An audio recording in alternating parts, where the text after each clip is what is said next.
How to use OBS Studio step by step for beginners. OBS or Open Broadcaster software is a powerful free live streaming software and recording software that can be difficult to get your head around. So this complete OBS tutorial will get you up to speed in no time. So this is what you will see. First, open up OBS Studio. Now I'm showing you on the Windows, but the process is pretty much exactly the same on Mac. So this is the area up here is your preview window. This is where we can see what it is in where we are live streaming or recording. We have got all of our action control down here to start and stop streaming, start and stop recording, and configure everything up across. Before you start recording or streaming, it is important to configure your setting. From here, from control panels, go to the setting menu. This pop-up window will appear. As you can see, there is a lot of options here. Because OBS is an advanced software, you can just click any of those and just go to check experiment if you want to do anything. But we are here to set up for our recording or streaming. So go to the video tab. As here you can see there is a base canvas resolution, that is which is the size of your project, and you can see the output resolution, which is the quality of the video being streamed or recorded. For most creators it is 1920 and 180p is a great choice. If you're creating a vertical content for shorts, you can change it by just typing. You can change it by choosing one of these, or you can just type it.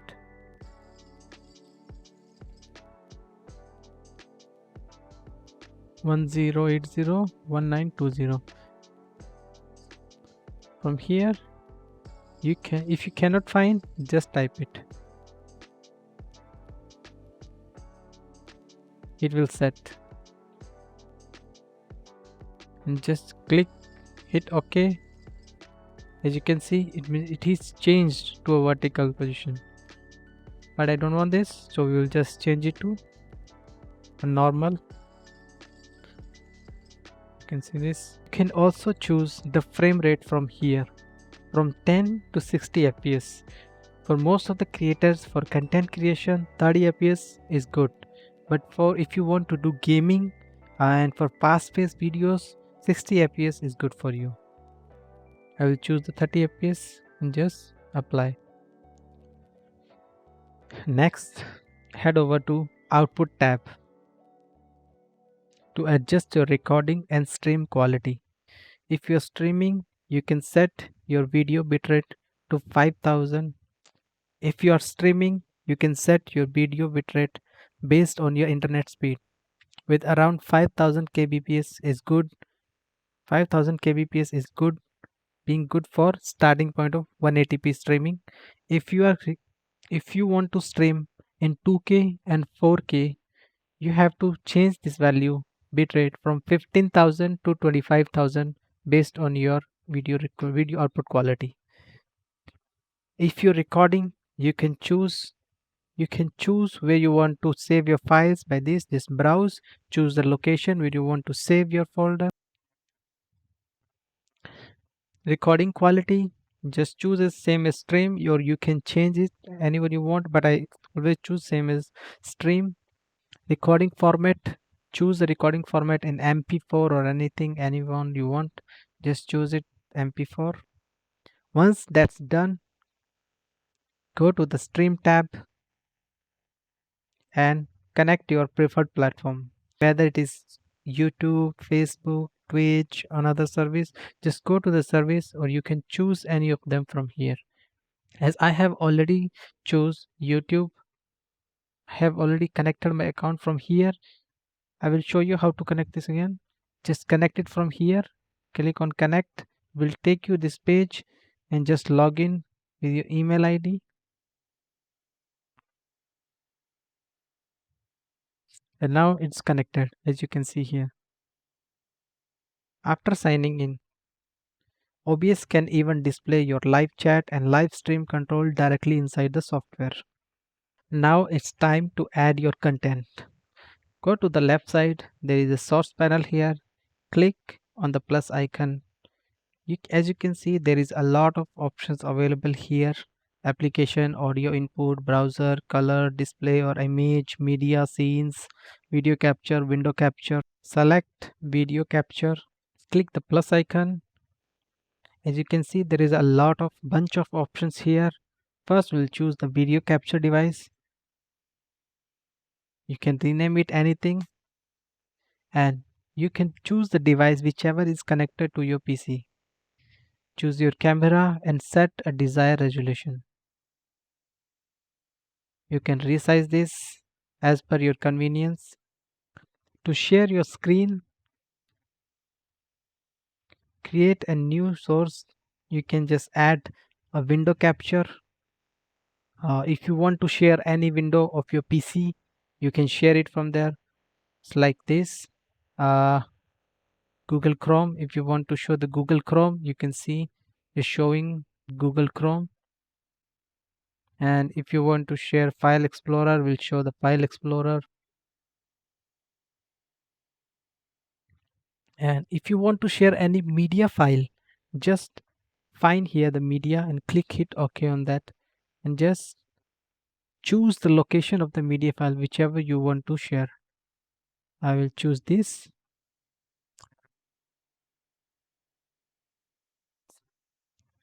And if you want to play this video file in the loop for the infinity times, just click on this loop.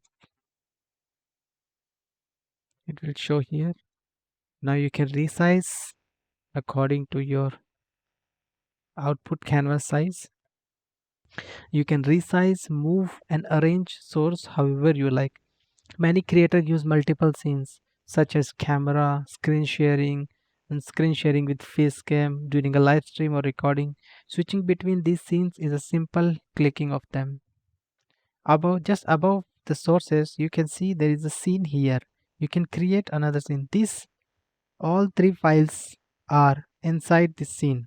This scene you can name anything, and if you create another scene just like scene 2, nothing is in there. If you want to switch between those scenes, just click on those and you can add anything in the second scene and just switch between them during the live stream.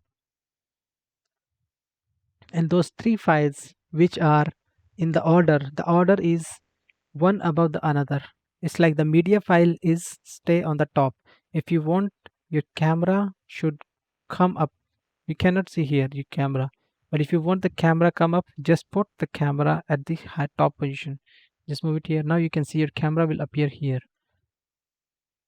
and your video capture. If you want anything not to show during the live stream and you want to show, just click on that eye icon. Just click on this, it will not show. It will just hide during the live. During the live stream, you can turn it on and turn it off as well. OBS also offer powerful customization features. You can also drag and resize elements, crop them, add text, logo, overlays, and create a professional looking layout by just right clicking on that file. Like the file, this is your media file. You can just right click on that and you can find here a filter. Click on that. You can see there are two options here. If you want to add any audio effect or video effect, just click on this and you can find a compressor that will compress the audio of this file, and you can limiter, that is limit the audio or anything. You can limit the frequency of this, and this noise suppression, you can just suppress the noise and just remove all the unnecessary noise that is inside this video. And there is other option here called effect filters. If you just click on this and selecting filters, you can apply such as chrome key here, and you can crop anything you want. You can file color correction. Just if you click on the chrome key, hit the filter, and you can just you can change the contrast of this video, that is, and you can also change the opacity. You can also change the similarity, smoothness, and gamma. Anything you want to change, anything you change here will also show up here. So if you like, just hit, otherwise just click on this and just remove it. Audio filters are equally useful. You can use it to Just allow the noise suppression, compression, and gain adjustment to improve your microphone quality or the video audio quality, whatever the audio quality that is inside this video. Managing audio is easy through the audio mixer over here. Here you can control your microphone levels, desktop audio, and other sounds. If you need to change your microphone, simply go to the settings, audio here, and you can choose microphone from here. Others are disabled. Here only this microphone is enabled as a default. If you want to choose other, just go here and choose any of your microphone you want to enable and this disable this one.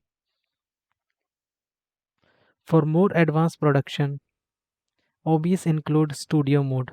You can find here just above the settings there is a studio mode here, which gives you a preview window and a live window. This one is called a preview window and the other one is called a live window.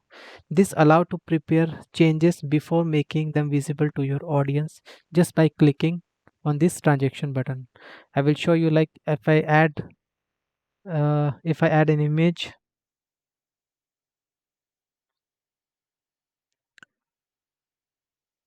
like this, and this image is still showing me on this the preview window, but it's not showing to my audience during the live stream.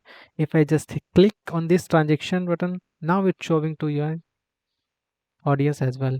And now if I remove this, if I just remove this, like if I just remove this is now removed from the preview window, but it's still showing to my audience.